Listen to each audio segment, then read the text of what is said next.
Hello, hello, hello, our awesome factory friends. It is great to be back with you. We feel like we're home again. I've been at sea for 2 weeks, and Emily joined me for the second week. And so it's good to be back in our cozy little podcast studio, and we are excited to share this boat tour with you. It's a boat that we took out in the Virgin Islands, and every boat we take out is a little bit different, but there's enough similarities here that I think it will give some of you who are curious a really good sense of what it is and what it isn't. Welcome to the What Could Go Right podcast. We are your hosts, Erik, Orton. And I'm Emily Orton. And here we talk about personal growth and sailing. In 2014, we moved aboard a fixer-upper sailboat and bootstrapped a year sailing with our 5 kids, and it changed our lives forever. We tell the whole story in our memoir, our book, 7 at Sea. On this podcast, we want to help you go from fear to freedom, one adventure at a time. A couple things. First of all, we are still learning how to do good audio outside in a very windy environment. So I'm not going to lie, the audio on this one is a little choppy. And I'm also going to say that it's highly visual. So if you're somebody that listens to our podcast while you're driving or walking, by all means, listen. But if you are able to jump over to YouTube and watch the video version, you'll get to see everything that we're talking about, because we're literally going to do a video tour it's a 52-foot Lagoon, beautiful boat. We lived on a 38-foot Lagoon when we were out with our family. And so we are going to walk you through it and show you inside, the galley, below deck, cabins, above deck where the sailing happens. And what else, Emily? Just some of the features, how the windlass works and things like that. Since so many of you are sailing curious, and you maybe haven't ever been on a boat like this, or you've had limited experience on sailboats, we thought it would be fun to just show you, here are the actual tools that we use. Here's what it actually looks like inside. So many times people come on and say, oh, this is a little different than what I was expecting. And we're always happy when it's better than you were expecting. But our goal is to try to set really accurate expectations so that if you want to come out with us, you'll know what you're getting into. Yeah. Before we get into that, can we just kind of give a little update on our past 48 hours? Yeah. Hey, friends, I know you've been here before. You've all had these kind of experiences, and we just want to share with you a little bit. Yeah. So we took 2 groups sailing in the Virgin Islands, and it was a great time. Really, really good sailing, really lovely conditions. Sublime, really, just 7 knots, 8 knots, up to 10 knots of downwind sailing, boat speed at sail. Topped out at 10 knots. Yeah, just smooth, quiet, beautiful. Some fishing, like caught some great snorkeling. Fish. I'm not a great fisherman, but some people on the boat are great fishers. Ate some great fish that other people caught. Cooked it up. It was good. And so then it comes time to fly home. We catch the ferry from Tortola over to St. Thomas, which was a little bit of a close shave. We were trying to run too many errands right before we got on. But we got the ferry. We got over to St. Thomas. We got to the airport hours ahead, 3 hours ahead. We're not 3 hours ahead, people, but we got there. And something happens at the airport. A plane comes in, lands. A private plane, pops a tire, and basically goes off the runway into the grass. Nobody's injured. The plane is fine, but the plane is sort of half on the runway, half in the grass. So it closes the runway for the next many hours, and traffic just backs up. Planes can't get in, planes can't get out. And so we're there, and our flight gets bumped. Next thing we know, we're going to miss our connection. We know the crew has to change out. We're not going to go to Atlanta. We're going to go to Miami because they can't fly all the way to Atlanta. And so we finally stop, and they get the plane with the flat tire fixed. They get it off the runway. We get on our flight. It stops in Miami. The crew gets off. The new crew gets on, and then we fly on to Atlanta. And it's now what? 12 it's like midnight. I think we land at midnight East Coast time, so 1 a.m. Virgin Island time. Yeah, that sounds right. And then Delta, thank you for the hotel voucher. That was a total lifesaver. And it was a huge shock because they told us on our way out there would be no vouchers because this wasn't the airline's fault. So we were not expecting any sort of comfort or reprieve. Yeah. But once we arrived on the other side, someone had a change of heart or something. And yeah, blessed, there were hotel vouchers and 1 meal voucher per person so that we could, sustain our 12-hour delay. Yeah, so we finally got smooth shuttle over to the hotel, got a nice king size bed. Thank you. It was great. Slept 4 hours, and then we had to zip back to the airport for our newly rebooked flight that left at 8 a.m. Finally got home at 10 a.m. It was fun. Our son Eli picked us up, and we drove straight to our daughter's school, Lily, because she was really expecting us last night. And sorry, you wanted to say?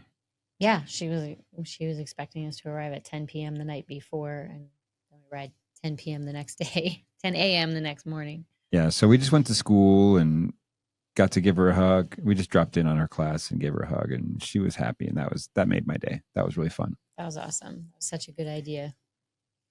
So we were supposed to get in last night. We got in this morning. We're a little bit tired, so thanks for hanging with us. But we had committed to come in and record because we're leaving on Friday. Yeah, we were recording on a Tuesday, and we leave again on Friday for our next voyage. This one won't be a sailing trip. We're going to do another cruise where we'll be presenting the Navigator framework and sharing our story and inspiring people to move from fear to freedom, one adventure at a time. And so we don't have a lot of space between trips, and immediately following that, Erik is heading straight back to the Bahamas to take another amazing group out sailing. So we came home, and I was getting to work on provisioning their trip, and now we're going to record some podcast episodes. But you can see how beautiful this boat is. You can see how much fun it is, how comfortable it can be. And we hope you really enjoy this boat tour, and you will be able to tell, oh, whoa, that is not for me. Or what we love to hear and what we do often hear, this is exactly what I've been looking for. And then you'll know. I love it when we get those emails with people that want to talk and have a conversation. They say, I've been looking for this. This is exactly what I want. We know it's not for everybody, but if it feels like it's a fit for you, let's talk. Mm-hmm. So, and if you think it might be a fit, we can also talk. So, okay, here's the walkthrough. I'll be honest, like I said, the sound is it's a lot choppy. And so if you watch it on YouTube, one, you'll get to see everything. And where it's really windy, you'll be able to just follow along with the subtitles. So it might be a little bit of a tough listen, but whatever works for you, go for it. Here we go. Welcome to the galley. Every boat's a little different, but they all have these similar elements. So we'll start with the refrigerator. Refrigerator, freezer, practical pull-out drawers. We can keep a lot of stuff in here. Then we have maybe our spices, oils. This one we have a pull-out tray for our coffee and tea bar. This boat has a blender and a coffee maker and a microwave. We have to have the generator on to work the microwave and the blender, but you just never know what's going to be on any given boat. This is fun because it helps hold things still if you're wanting to cook something while we're underway. And have a little oven. Most of these doors have locking pins so that they will stay locked while we're underway, but we can have glass dishes, pots, pans. We can cook. Can't find a lobster, goes right in there. I don't actually know how to do that. Here's a little secret stash.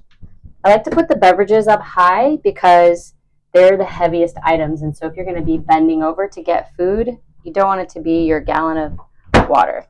So speaking of getting your food in the floorboards, here we have for the week. Breads and pastas. If you have room in the freezer, it's always nice to put extras in there. We've got a pretty full boat tonight. And then here we have crackers, snacks. Because we have a microwave, we even have microwave popcorn. We've got peanuts, chips. When you request a certain kind, I try to get the kind you like. And these ones have to be close together. And then over here, we have everybody's favorites. We've got breakfast foods, plenty of nuts, croissants. We have syrup for our toaster waffles. And here we have the treats. When you're storing the fruits, it's nice to give them a little wrap in a paper towel and put them somewhere a little cooler. If we were going to be out for a long time, I'd put them way down under somebody's cabin. But we're going to eat most of this week, so this is good. And this is one of our favorite treats, chocolate-covered almonds. You cannot get those here in the islands. All right, I had to step up here on the couch. Totally fine. In here, I put the bananas because little secret is that bananas stay good longer when they're in a dark place. I also have what a lot of you probably haven't tried before. This is UHT whole milk. It's shelf stable. So if we run out of fresh, we'll have this backup ready to go. So just to make sure, if you're practicing organize, or you want to organize the food on your trip, it's nice to use these little Post-its to let everybody know where everything is. So goblets, glasses, mugs, and they can wear off after the first couple days. Everybody will know where everything is, but it's just to get you started so you don't feel lost, or so you could be more independent and get whatever food you want, because unlike a cruise, you don't have to ask for it, just grab it. We have a drinks fridge, so just rotate in sodas and water. Try to mostly do gallon sizes of these because they take up a lot of space on the boat once we're done with them, and also for the island to have to recycle. But I think the only last thing is that this one has a grill. All right, follow me. Try to put some light on. All right, this is a cabin. This is,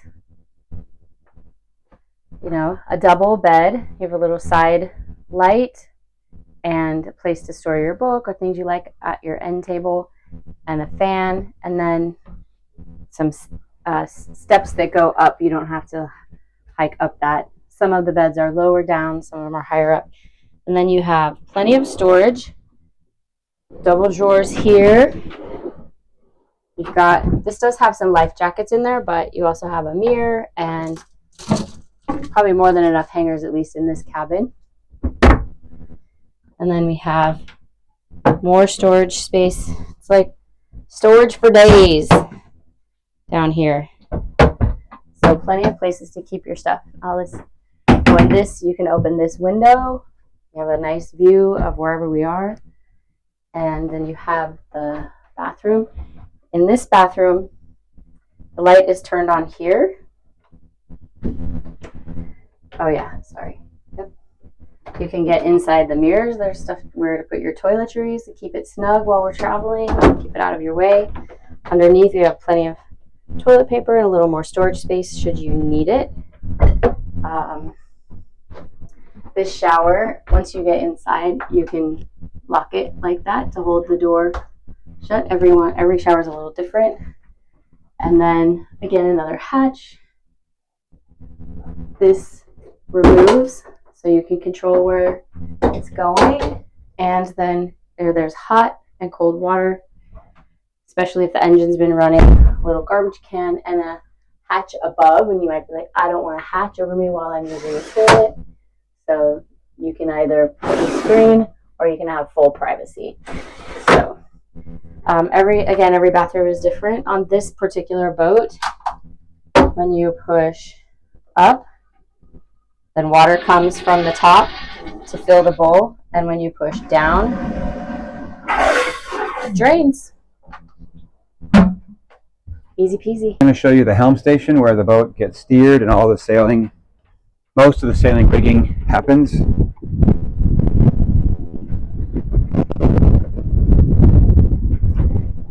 Each boat is a little bit different, but here's the wheel. The boat steers like a car. This takes us right, this takes us left. And then down here we have, the boat has 2 engines, one on each side, port and starboard. And so we can always get where we need to go, whether the wind is in our favor or whether there's wind or no wind. We've got these using the throttles that control the engine. And this screen, we don't have it turned on right now, but it's a big chart plotter, so I can see maps of where we're going, and it's got number readouts that will show me our depth, our speed. It will also show us where the wind is coming from. It's obviously behind me here on my right shoulder right now. And so this is sort of the driving station of the car. It's a great place to hang out. Try to make up here nice and cozy and comfortable. So there's multiple factors for the skipper. So I'm going to come around here, and these are all winches. They're just basically powered little turbines, and you wrap ropes around them to raise and lower the sails. And each winch, all these different lines can go onto different winches depending on what you're trying to do. These deck cleats right here, that is open, that's closed. And so we open and close the lines as needed to open and close the sails and remove the sails. And then we've got this awesome little shade underneath. Alright, so now we're going to come along the side of the boat. We've got fenders, which many of you probably, this paddleboard, but also these fenders go out every time we're coming into a dock to make sure that the boat is not scuffed by the dock itself. This is the cabin where I'm staying. It's a small quarter that you can only get in from the deck. Everyone else has cabins that you can go to inside from inside the boat. We like to take out catamarans, and so there's always what they call the trampoline. You don't actually jump on it like a trampoline, but this one has a net. Some of them have a hard surface, and we always like to try and grab a few bean bags so that being out here and lounging in the sun is comfy and enjoyable. This is the anchor chain, and this little motor right here is called the windlass, and its sole purpose is to raise and lower the anchor chain. Our big old anchor right there. And this is the forward sail or the jib sail, and it's called self-furling, which means that we can unfurl it or furl it without having to raise it. It just has to unroll and roll back up. Like a fruit roller, but a sail. And the boat's usually a mirror image of, one side is the mirror image of the other. So we've got 3 cabins down this side. We've got 3 cabins down this side. 2 people per cabin.